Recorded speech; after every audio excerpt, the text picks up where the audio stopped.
Good morning all of you. I am Prince Mishra. I welcome you all on behalf of GSS Core. I hope all of you must be doing fine and you will be geared up for 4th October. As just yesterday, UPSC has also released e-admit card. Today, I am here to discuss with you some of the last minute strategy for your prelims 2020, specifically for GS Geography. In today's session, I am not going to discuss the exhaustive strategy of preparation of GS Geography, as we are having hardly 30 days left for particularly this year's prelims examination. But why I am here to discuss about this strategy is mainly after getting so many calls, after discussing with so many students, and after discussing with the students, one thing is very much clear, that even this year's PT has extended for 3-4 months, but still the students' condition is more or less same what was just a month before on 31st May. So, of course, I can understand that this is the pandemic time, but in spite of this pandemic time, UPSC has very clearly declared their dates beforehand, and it was very much known to all the aspirants that this year's prelims examination has been extended for 3-4 months.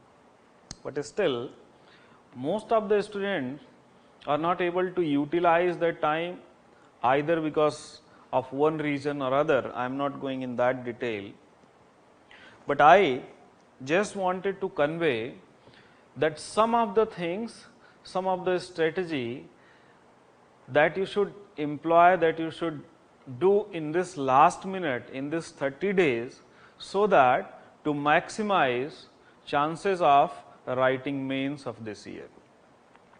As far as this PT is concerned, to be precisely, if you will have 30 days, and if you will just try to calculate, you can say general calculation, that in this 30 days, how many hours do you have?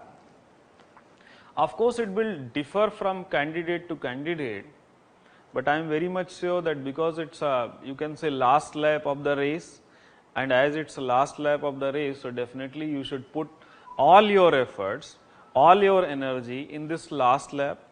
So, in this 30 days, if I am just considering that you are studying 10 hours a day, of course, it will vary with the students to students. Some of the students can clock little bit higher, but some of the students are not able to clock this much also. But one thing also you need to consider, that you need to also take care of your health, because it's a 30 days game, and if you will push up yourself for 2-3 days and then there will be some problem for next couple of weeks, that is also problematic. So, try to go with your pace, but on an average you can clock 10 hours. So, by that simple mathematics you will have 300 hours.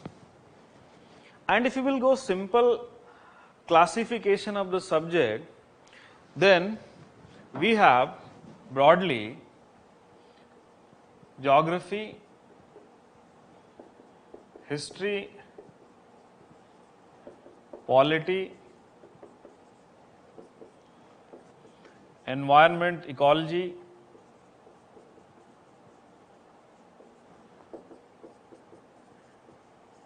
economics, science and technology, current affairs. So, broadly we have 7 subjects. Of course, you will have one more paper, that is CSAT, but as far as CSAT is concerned, as all of you know, that it is a qualifying in nature, and as far as English medium aspirants is concerned, I don't think that it is going to be problematic. I am very much sure that you are capable of qualifying it very easily, but of course you cannot completely ignore it, especially in last few days. So definitely you will require some kind of practice for this CSAT also. So I will put this CSAT also as one of the subject, and you can say then you will have broadly 8 subjects for this year's PT. So roughly you can say you will have 300 hours, and if you will have 8 different subjects, you need to equally divide the time in this 8 subject, then roughly you will get around 35 hours for one particular subject. So if you will talk about only geography, you will have 35 hours. If you will have let us say environment ecology, for that also you will have 35 hours. So as far as geography is concerned, you will have only 35 hours. In other words, you can say you will have hardly 3.5 days left to prepare that particular thing.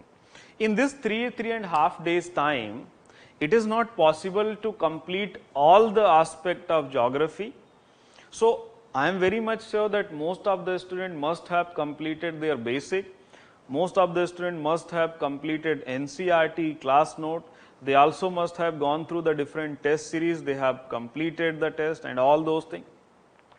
So I am not going to repeat all those things that you are supposed to do in the beforehand.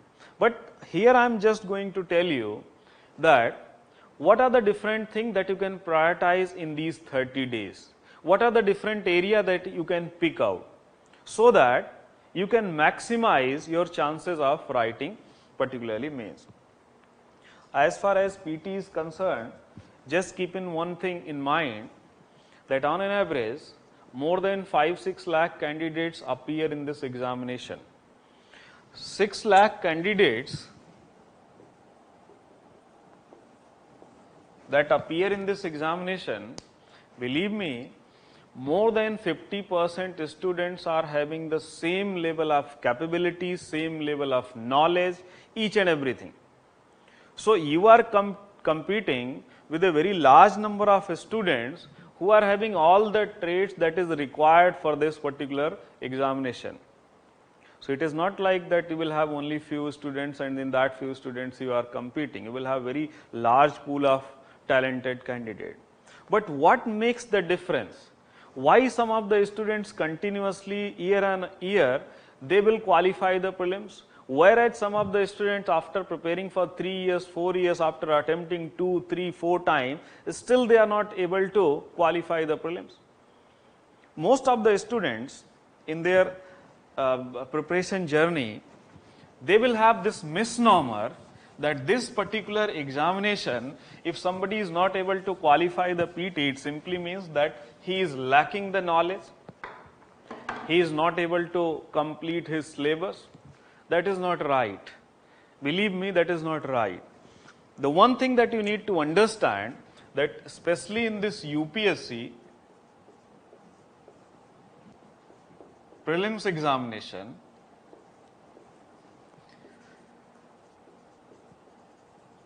knowledge is not equivalent to success. So simply, if you will have knowledge and you are very much sure that I will qualify this particular prelims examination, believe me, that is not going to happen. Of course, knowledge is very much required. And when I am saying knowledge, of course, those 4-5 lakh candidates that are appearing in this examination, they have done all their NCERT, they have completed their class notes, they have gone through the same set of test series that most of the students are going. They are preparing this examination for 2-3 years. They are giving every day 6 hours, 7 hours time. They are also completing the Hindu newspaper. So what makes difference? It is not the knowledge that is going to make difference. It is not the knowledge which put you in that golden 15,000-16,000 candidate list, your name, but it is something other than the knowledge. Of course, knowledge is prerequisite, but it is not the only sufficient condition. So what is the other condition that you require to qualify the examination like this UPSC prelims? One very important thing that you keep in mind,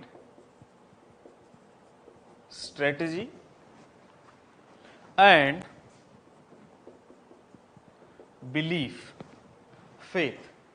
So two very important thing, which is, you can say, very important ingredient to qualify this, you can say, very extreme kind of competitive examination like this UPSC prelims.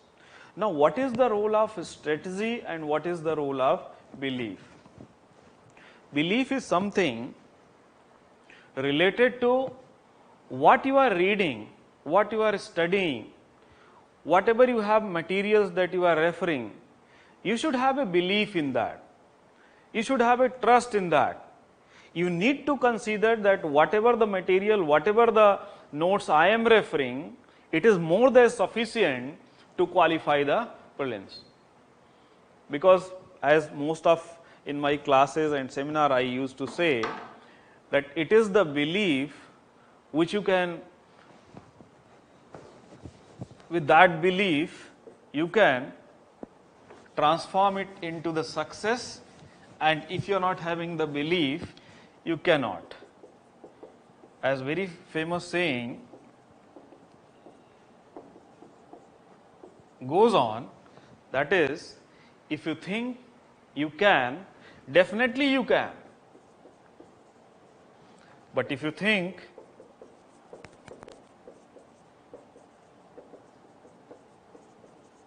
you cannot, then of course you are right.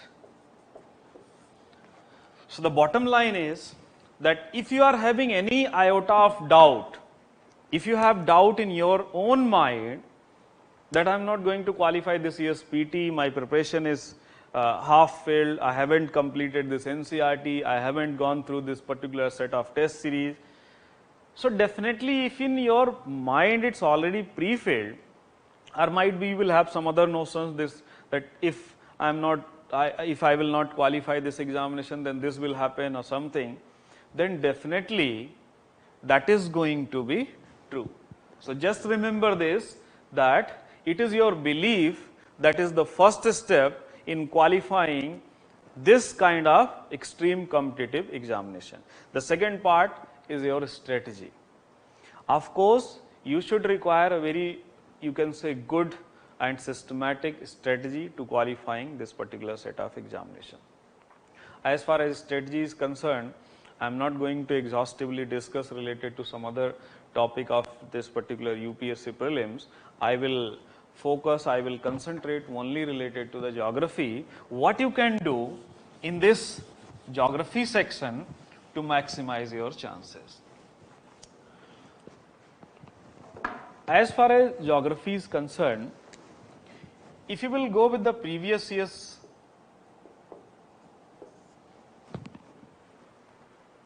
number of questions that is being asked, then on an average,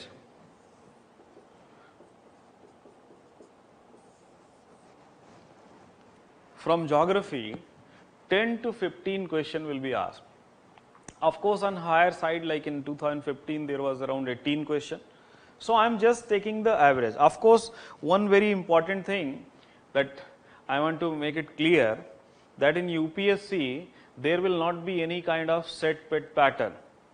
So in the coming year, whatever UPSC, it is up to solely depends on UPSC. So they can ask, let's say 20, 25 questions, or they can ask 5, 7, 8 questions. So that is not going to be, you can say, predictable. But on most of the time, 10 to 15 questions will be asked in geography. And one very important thing, whenever we used to talk about geography, it is inherent to include environment, ecology, biodiversity and climate change. From this section,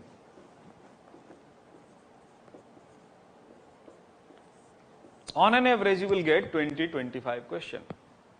So on if you will combine these two, then you will find that on an average there will be a 30 question from this section. Of course, on higher side it can be 40, 42, but on lower side also you will get 30 question. And if you will go through in last 4, 5, 7 years trend, then you will realize that to confirm your seat, to make to almost 100% sure there won't be any doubt, you require around, of course it is bound to change depending upon the nature of the question and all other factors, but in general, if you will correct 60 question, of course when I am saying 60 question means after deducting your negative marking and all other effect. So if you will be able to do 60 question correct, definitely you will get a chance to write the mains examination. And here is a section, that is geography and environment ecology, which is directly giving you 30 question. So you cannot ignore it. You cannot ignore it. And of course, it is needless to discuss all these things because most of the students know this particular utility of this subject. But one thing I would like to tell you, that some of the student who is not good in this geography, what they try to do, they try to prepare this environment ecology in isolation. But they fail to realize that environment ecology which UPSC asks, the nature of this environment ecology, biodiversity, climate change is such that is heavily geographical oriented. It is very less science and technology oriented, it is mostly geographically oriented. In other words, you can say most of the environment ecology, biodiversity, climate change topic, if you will read it with some other perspective, of course you will feel that you already have completed, but in actual examination it will be very difficult for you to solve out the question. So try to read this environment ecology, biodiversity and climate change with respect to geography. In other words, you can say, if you are not good in geography, then definitely you are not going to score good in geography, and also it will affect your environment ecology, climate change and biodiversity question.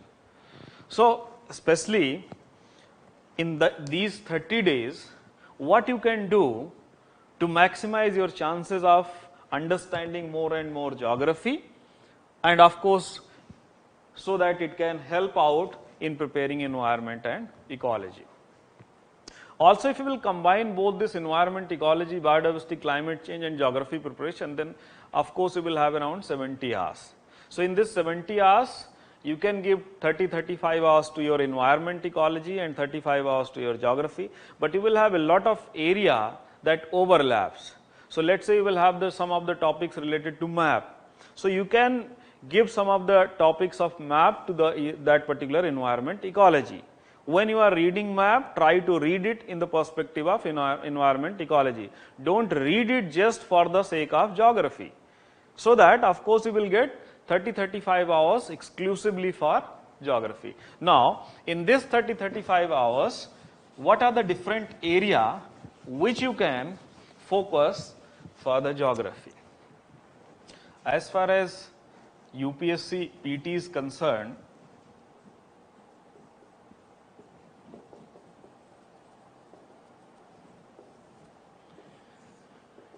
we have 3 sections from where the questions is being asked. One is your world geography, the second is your India geography, and third is your map. Of course, it is not the classification of geography, it is simply the classification of the question that is being asked in your particularly UPSC. As far as this world geography is concerned, it is having 2 components, that is physical and human. Again in India, you will have physical and human.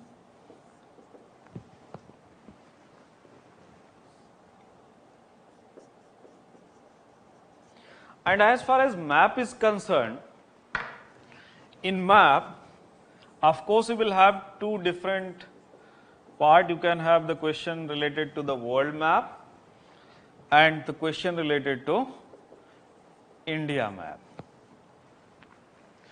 Now out of these area, broadly these are some of the subsections, you need to first of all prioritize some of the area, because you will have 30 days only, and I am sure that you all have already completed your geography from scratch, you already have completed NCERT class note and you have revised all the things. But in this 30 days, how you need to revise the subject, for that I am saying you need to prioritize. Now how you need to prioritize? First of all, try to give more and more focus toward this India geography and more focus to this map. Now in this map, you will have both world as well as India. Your focus should be on this India. And this is one of the area which UPSC is targeting. Now just try to understand the pattern of last 4-5 years, and the pattern will follow. The pattern is bound to follow. So if you will see the pattern, around 10 to 12 question, let's say, is being asked from geography. Out of 10 to 12 question, 4 to 5 question will be directly picked up from the map. 4 to 5 question. So 5 question, let's say, being asked from the map, and how this 5 question is being divided. Of course, one question will be purely from the world. So if out of 5 you will have one question is from world mapping, then you are left with 4. But this 4 question, it will be very difficult for you to solve it out by just merely referring India geography. Rather, you need to blend it with your some of the environmental studies. So here, of course, 1 to 2 question will be purely from geography, but there will be a 1 to 2 question that will overlap. How it will overlap? Let's say you are preparing mountains. So you already have prepared the mountains of northern mountains, you will have eastern mountain, western Ghat, eastern Ghat, central mountain, all the mountains you will have, you already have covered. Also you have covered the rivers. But there can be question related to some of the vegetation, some of the species lying in any particular area, some of the national park, some of the wildlife sanctuary. So when the question is being asked related to wildlife sanctuary, national park in any particular area, you need to blend that question with your geographical understanding, geographical knowledge. Without knowing the particular geography, location of that particular national park, wildlife sanctuary, you will not be in a condition to solve that particular question. Or merely going through the national park, wildlife sanctuary, tiger reserve, and if you are not able to know about their geographical condition, like which is the river that is flowing, in which mountain range it is present, what is the general elevation of that mountain, according to that elevation, what will be the climatic condition of that mountain, you will not be able to solve that particular question. So the point is, give more and more focus towards this India mapping, but in this India mapping, try not to limit yourself to only the geographical feature. Try to blend the geographical feature with some of the environmental aspect. In other words, you can say, read the India mapping simultaneously for your geography as well as for your environment. And this in India mapping, some of the area that you can focus is your mountains.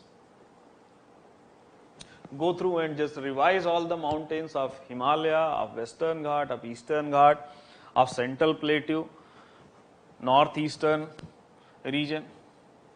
Then go through the rivers. Some of the rivers were very much in news in last few months. Just go through it.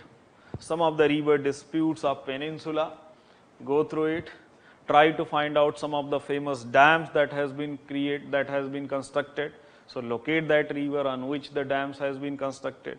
There is so many interlinking project is going on. So just try to find out that particular rivers. Then you will have a lot of dispute, a lot of discussion going on this Ladakh region. So might be the question will not directly from the Ladakh geographical area, the Deosai plain or Depsang plain or particularly your Pangong Somorari. Rather the question can be asked related to some other geographical entity. So go and try to locate all the geographical features of Jammu and Kashmir, Ladakh, UT. So mountains cover rivers, drainage system. Also do all the forest of India, and while doing the forest, of course the location is very important, but simultaneously try to understand the forest related to elevation, that if you will have some of the certain elevation, that how the forest nature changes, how the tropical will change to subtropical, how the subtropical will change to the particular temperate, how the temperate will change to the moist, humid, how you will have the presence of deciduous, dry deciduous, humid deciduous. So that particular things you need to learn. So cover the vegetation also, then locate all the national park, then go through with the particularly wildlife sanctuary,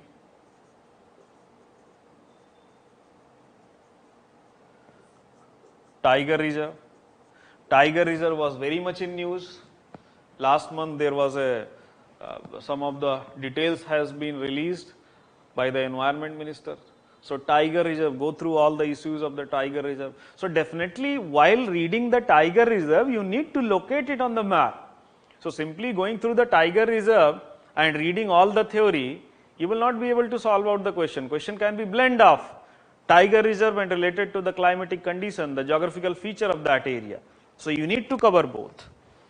So these are some of the main area that you can cover. Also, other than this national park, wildlife sanctuary, tiger, try to find out the main industrial region and also industries. So broadly you should have some idea that in which geographical area which kind of industries or industrial region lies. What are the different industrial activities going on in Delhi area, what are the different industrial activity that is going in the particular Hooghly region, you will have the Surat Mumbai region, Ahmedabad region, then you will have the Madurai region. So all these things you need to locate on the map.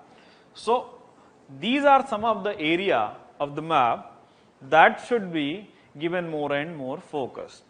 Of course, other than this, you will also find most of the current affairs will have compilation of the places.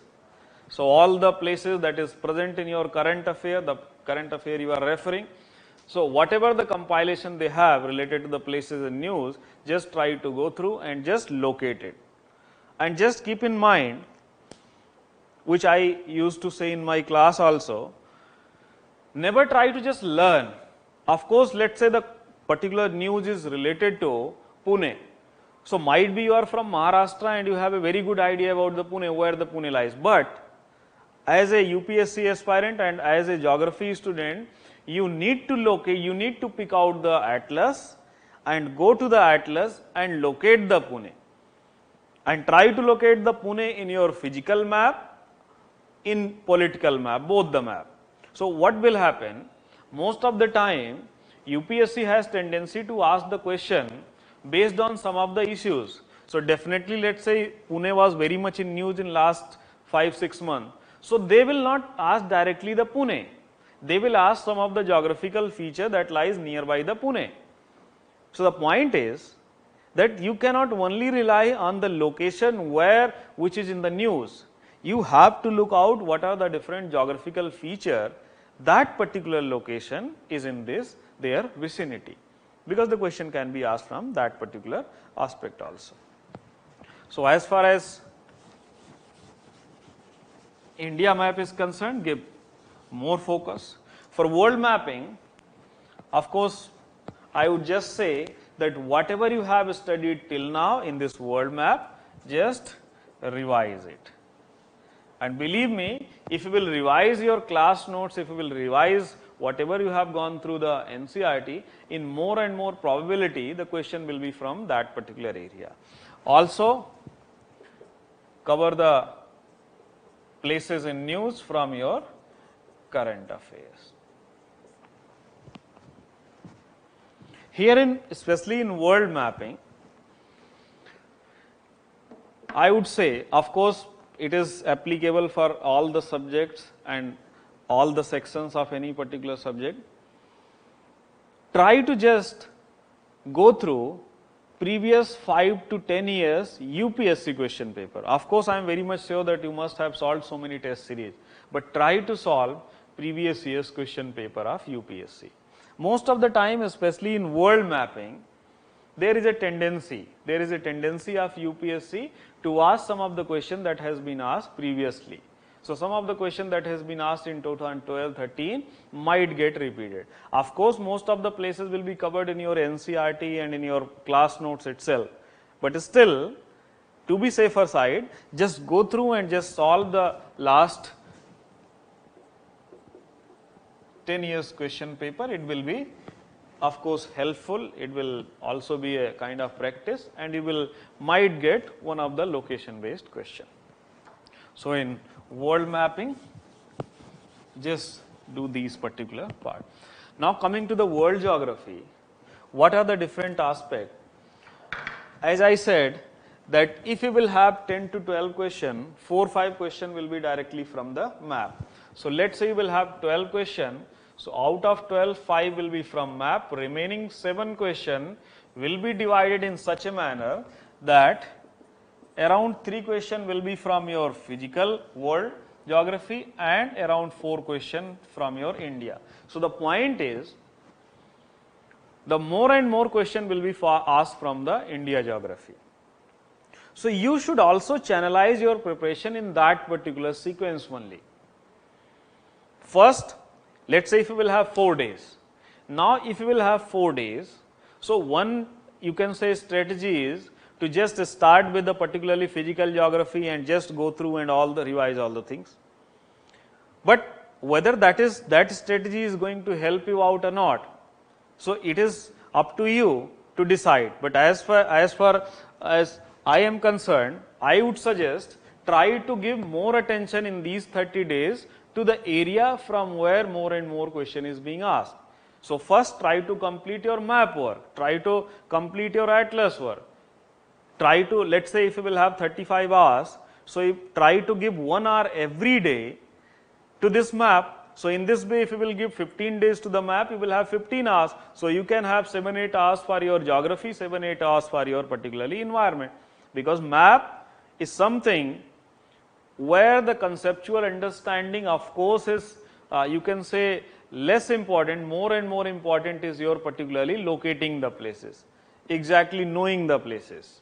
And also in this map, I would suggest to some of the students who have feeling that I have completed all these things and I have knowing this place, try to revise it and try to revise in last minute, because there are instances when the student know everything, but because he just not revised last moment and he just got confused. Because in map, mostly they will have tendency to confuse you. It is not like that in the map question they are asking something from the rocket science. They are simply asking latitude, longitude, nothing else. But what happens, if you will not revise at last moment, then there will be a chances that you will just get confused. Mostly they will ask that whether the Bangalore or Lucknow or Delhi, which lies in the east of particularly Indian Standard Timeline, which lies west of Indian Standard Timeline, or simply they will ask you that which of the particular states lies north of Tropic of Cancer, which of the set of the states lies south of your Tropic of Cancer. So, to particularly know the arrangement and solve the question, you have to revise the particular location. Of course, you will have good idea, good understanding of all the states, all the location, But if you will not revise in last minute, there is more probability that you will not be able to do it correctly in particular your examination condition. So, map work you need to give more attention and you need to revise it mandatorily with a, you can say, greater thrust for your India mapping. Of course, you can you need to revise the world mapping also. Now, the second, you can say, priority area should be your India geography. Now, in India geography, you will have physical and you will have human. In physical, more and more I will only talk about some of the particular, you can say, the important area that you can revise in this. So, here you will have physiographic region. Now, again, this physiographic region is nothing but simply your northern mountain, your peninsula, your Indo-Gangetic plain. So, here you are not supposed to read each and everything of that particular feature. What you are just supposed to read, simply knowing that in northern particular mountain, which are the different mountains are there. In Indo-Gangetic plain, what are the different area and which particular river or what are the geographical feature lies in this particular area. So, very simple, it is nothing but it is map work. So, again in this physiographic region you have to do map work. Then you will have particularly drainage system. Drainage system again nothing but simply your map work.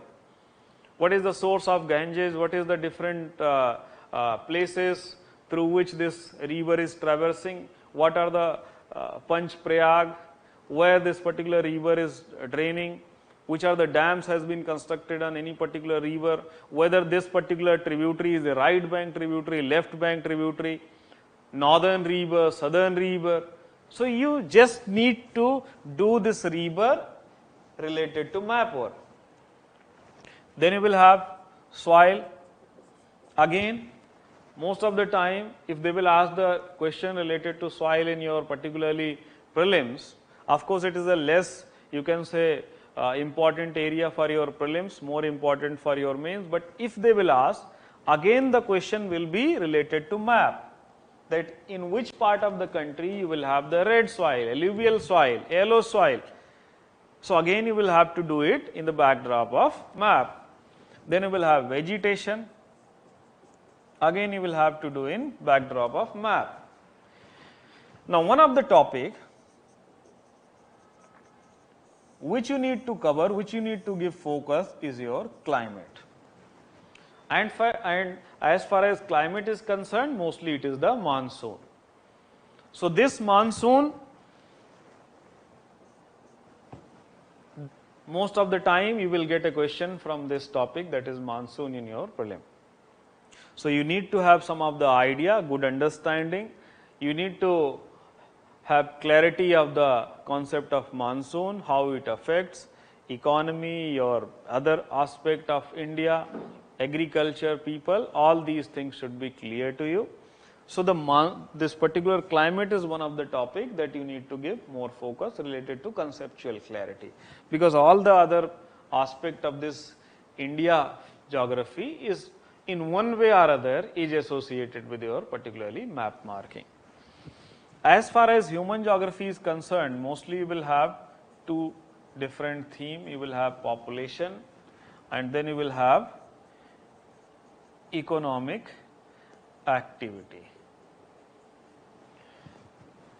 So, mostly you need to go through with the population data, and also you need to have some of the idea about tribes, tribals. Again, when you will read the tribes, you need to have some of the idea that in which area these tribal population is living. So, there can be a question which can be a blend of human geography of India and particularly map work. So, again it is you can say less conceptual, more and more map based, spatial based. In economic activity,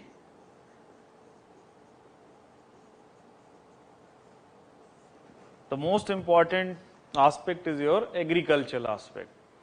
So try to revise all the agricultural ways, particularly your concept of geography, and also this agriculture topic, read it within simultation of your current affair.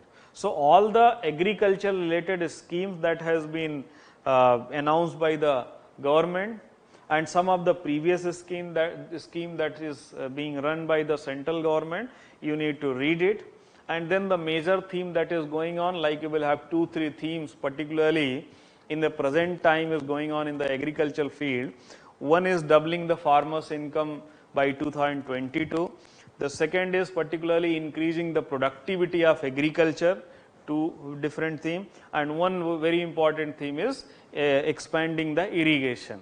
So these 2-3 themes are very important in agriculture as far as geography is concerned.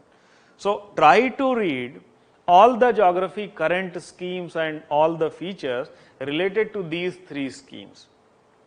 Most of the time they will ask related to question of that particular area. As far as static portion is concerned, one very important area is your crops. So you should have a good idea, a good understanding, clarity, what is the Kharif crop, what is the Rabi crops, what is the Zaid crops, in which part of the country you will have Kharif crop is grown, and what are the different crop combination that is being grown. So again, this crop, this combination, while particularly studying it, you cannot study it in isolation. You should also have idea about the climate. So while reading the rice, you also understand what is the requirement of rice, or while reading the tea, coffee, you should have idea understanding that what is the climatic requirement of tea and coffee. So if the climatic requirement is not present in Delhi, or let's say in some part of MP, you cannot cultivate the particular coffee or tea. Or you can say if the climatic condition is not suitable, so it is very difficult to cultivate the wheat in particular in peninsula. So this particular topic, that is crops related, you need to have a conceptual clarity, and also it should be read in tandem with this climate topic. So it is purely a topic where your climatic understanding and the understanding of Indian soil will get tested. So when the question is being asked from the crops, most of the time students feel that I haven't gone through this question, or NCERT is not covering this question, or class notes is not covering this question. Because that question can be solved by just utilizing your idea, your knowledge of climate, soil, your particular mountain.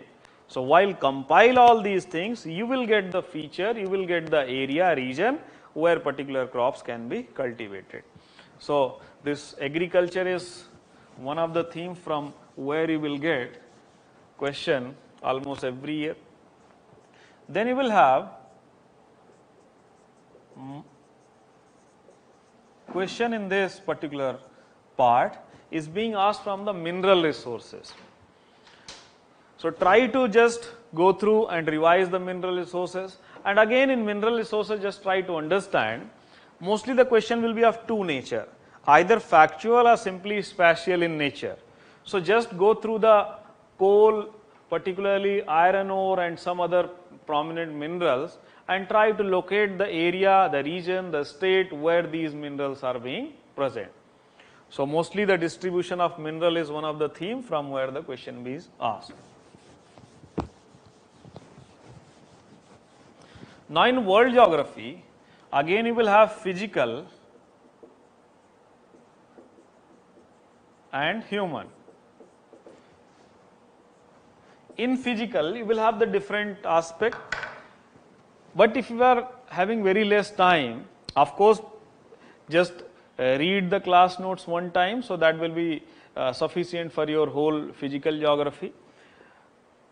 But if you want to cover some of the area in this short 30-35 hours time that you have left for within next 30 days, so the some of the area that you can focus is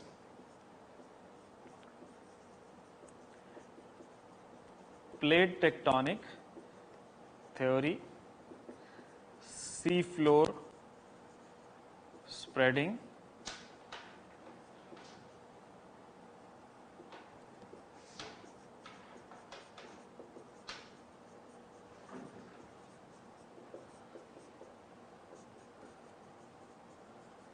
continental drift theory.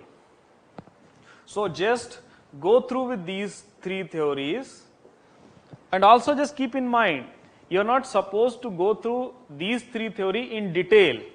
You have to just get an idea, because I am very much sure that you already have covered all these things. You just need to revise it, but try to revise it with open eyes, plate tectonic theory, because some of the time they can directly ask the question that this particular area is which kind of boundary, or what is the particular geographical feature, geological feature is present in that particular area. So just go through with these particular three theories, and in 1 or different year there will be a direct question from these theories. Other than this, also you need to cover two topics, you can say, with greater thrust. One is your earthquake and the second is your volcano. So these are the two topics that you need to cover in little bit detail. But as far as these two topics is concerned, of course, if you have gone through the geography, then you already know that in one way or other they are directly associated with the plate tectonic. So definitely while reading the plate tectonics, you will cover this earthquake and volcano. And in this earthquake volcano, also you need to do one more thing.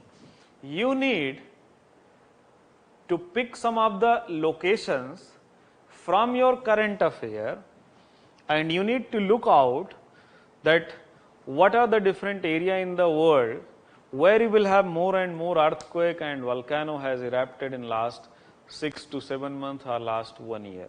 Also you need to identify the places in India where you will have more and more earthquake has been occurring.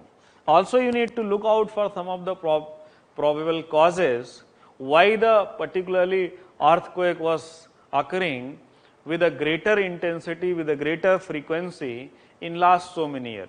Especially if you will go with this particularly starting point of this pandemic, especially in the month of March, April, May, whole of this Himalayan region including Delhi have experienced numerous earthquakes.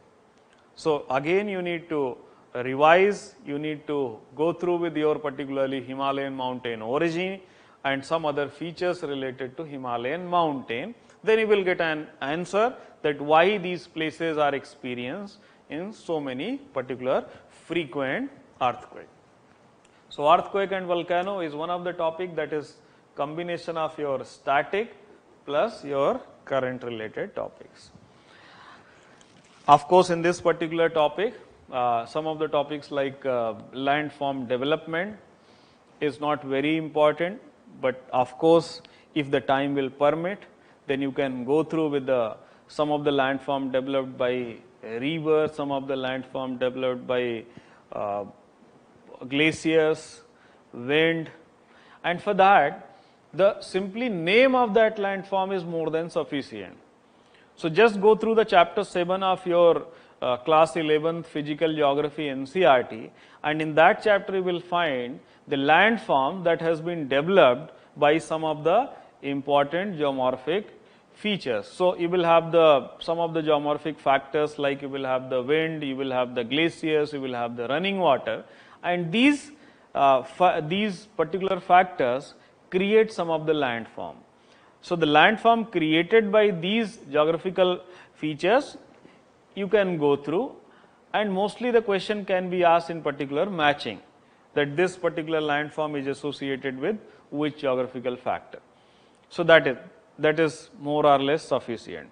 Mostly that topic is not very much important for your prelims. Now as far as human is concerned, again in this human, one very important thing that you need to cover is your agriculture, population,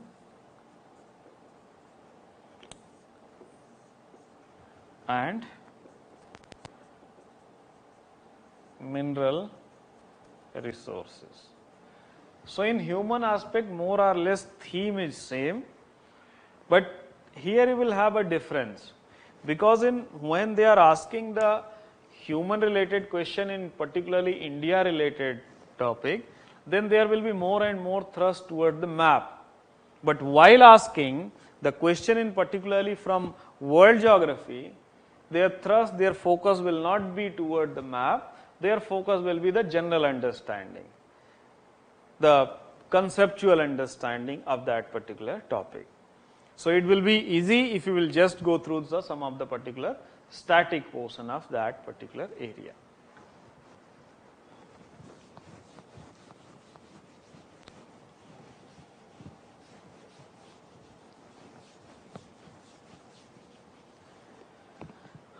So, this is all about in brief that what you can do in these 30 days.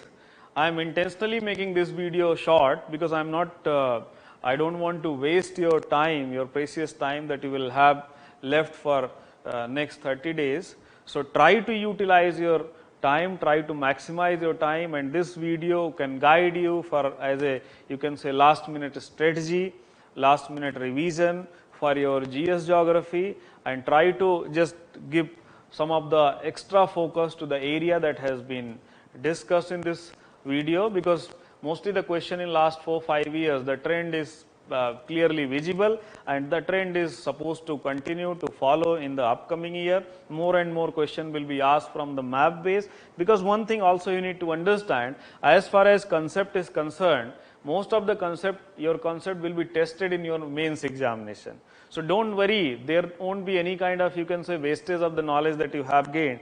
But as far as prelims is concerned, prelims is mostly for geography, it is a blend of 3 things.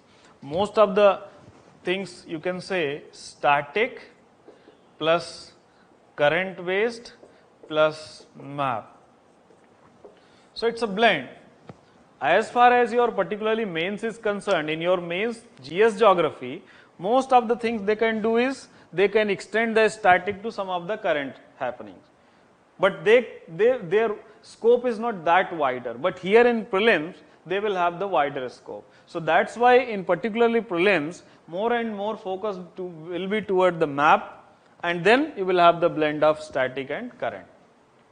Now, one very important aspect that you need to cover it, and of course, it is not purely related to some of the physical or some of the particularly human aspect, is general geography.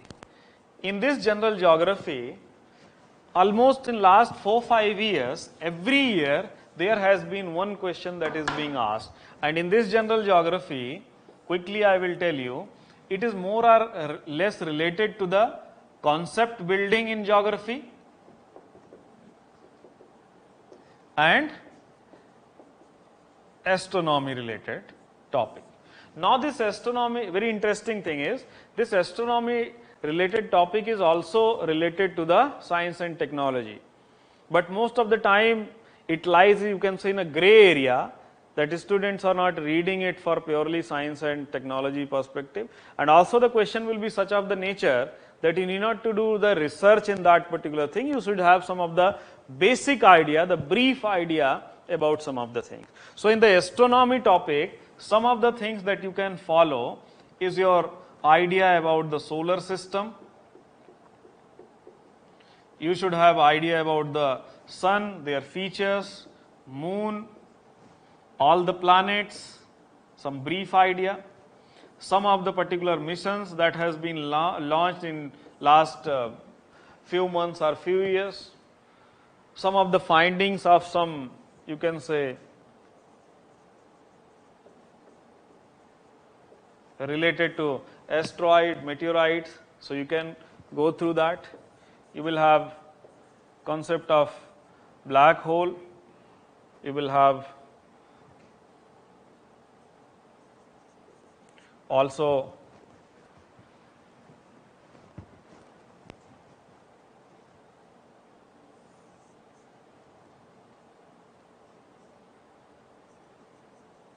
a recent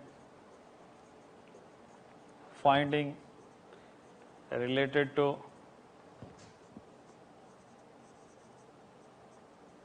collision of black hole. So, these are some of the themes that you need to mandatorily go through, and when the question will be asked, it can be from geographical background, it can be from science and tech background. But as far as you are concerned, you just want to solve that particular question. This is a very competitive examination, and on 1 marks or 1 question, the whole of your 1 year or 1.5 year will get decided. Because generally whatever the cutoff will be, let's say cutoff is 105, so around 5 to 10,000 candidate will be on 104.